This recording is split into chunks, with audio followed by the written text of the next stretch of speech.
আসলে দুঃখের সময় যে পাশে থাকে সেই প্রকৃত বন্ধু কিংবা জীবন সঙ্গী।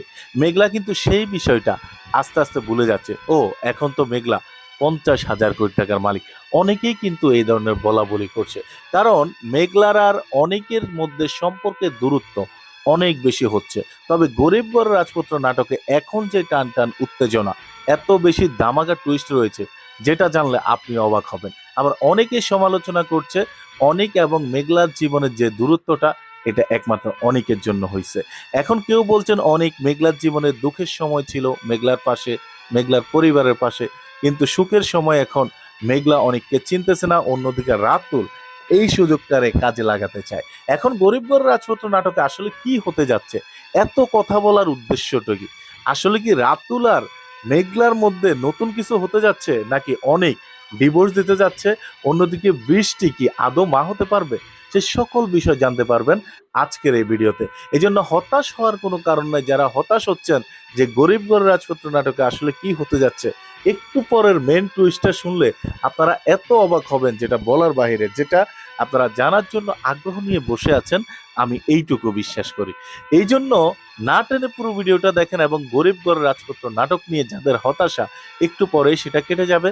কারণ গরিবগড় রাজপুত্র নাটকে রাতুলের জীবনের সাথে মেঘলার জীবনের জোড়া লাগবে কি লাগবে না এখনই বলছি, সেটা বলার পূর্বে ছোট্ট একটা রিকোয়েস্ট। আজকের ভিডিওতে বেশি বেশি লাইক দিয়ে চ্যানেলটাকে সাবস্ক্রাইব করে কমেন্ট করে আপনার মূল্যবান মতামতটা জানায় দিতে পারেন। এবং রাতুলের সাথে যদি মেঘলার কোনো সম্পর্ক হয়, সেটাকে আপনি কোন চোখে দেখবেন সেটাও কমেন্ট করে আপনার মূল্যবান মতামত জানিয়ে দেবেন। তবে রাতুল আর মেঘলার মধ্যে কোনো সম্পর্ক হবে না, বরং শালিমা গ্রুপের অফিসে ঢুকে অনুমতি ছাড়া মেঘলার অ্যাসিস্ট্যান্টের সাথে যেই ব্যবহার রাতুল করেছে, এটার মূল্য কিন্তু রাতুলকে দিতে হবে। তার মানে গরিব ঘর রাজপুত্র নাটকের মোড়টা অন্যদিকে গেছে। এতদিন রাতুল খেলছে, এখন সেই খেলাটা খেলবে মেঘলা।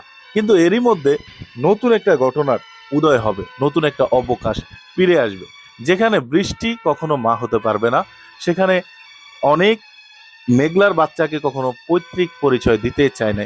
এখন বৃষ্টি যেহেতু মা হতে পারবে না, ডাক্তার নিষেধ করে দিছে, সেহেতু মেঘলার জীবনে, অর্থাৎ মেঘলার সন্তানের জন্য অনেক কিন্তু এবার ছুটে আসবে পিতৃ পরিচয় দেওয়ার জন্য। তার মানে খেলাটা কোন লেভেলে ঘুরতে যাচ্ছে একবার চিন্তা করছেন? এই জন্যই গরিব বড় রাজপুত্র নাটকে আসলে দিন দিন অনেক বেশি টুইস্ট আসতে যাচ্ছে, অনেক বেশি সুন্দর হতে যাচ্ছে গরিব গড় রাজপুত্র নাটকটি। এই জন্য যারা অপেক্ষা করছেন গরিব ঘর রাজপুত্র নাটকের নতুন এপিসোডে কি হতে যাচ্ছে, কবে আসবে, সেই বিষয়টা জানার পূর্বে একটা রিকোয়েস্ট থাকবে। আজকের ভিডিওতে মিনিমাম 20,000 লাইক কমপ্লিট করেন। আজকের ভিডিওতে যদি 20,000 লাইক কমপ্লিট করতে পারেন, খুব শীঘ্রই গরিব ঘর রাজপুত্র নাটকের নতুন এপিসোড আসবে, যেখানে আপনারা নতুনত্ব কিছু দেখতে পারবেন, যেখানে অনেক বেশি টুইস্ট খুঁজে পাবেন। এই জন্য রিকোয়েস্ট থাকবে, বেশি বেশি লাইক দিবেন, মিস্টার জাহিদ বিডি ইউটিউব চ্যানেলটাকে সাবস্ক্রাইব করবেন, এবং কমেন্ট করে আপনার মূল্যবান মতামতটা জানিয়ে দিবেন। তো একটা কথা দাঁড়ালো, মেঘলা এবং রাতুলের কিছুই হবে না, বরং অনিকের সাথে মেঘলার সম্পর্ক আবারও জুড়ে যাবে, এটা বৃষ্টির অনুমতিতে। কারণ বৃষ্টি যখন মা হতে পারবে না, তাদের উত্তরাধিকারী হিসাবে অনিককে সে সুযোগটা বৃষ্টি দিবে। সুতরাং সবকিছু মিলিয়ে সুন্দর একটা এন্ডিং হবে। তো কে কে কতটা আশাবাদী, তারা এখনই কমেন্ট করেন। সবাই ভালো থাকবেন, সুস্থ থাকবেন, প্রতিনিয়ত এই ধরনের ভিডিও দেখার অপেক্ষায় থাকবেন। আজকের ভিডিও পর্যন্তই। সবাই ভালো থাকবেন, সুস্থ থাকবেন। বাই বাই, টা।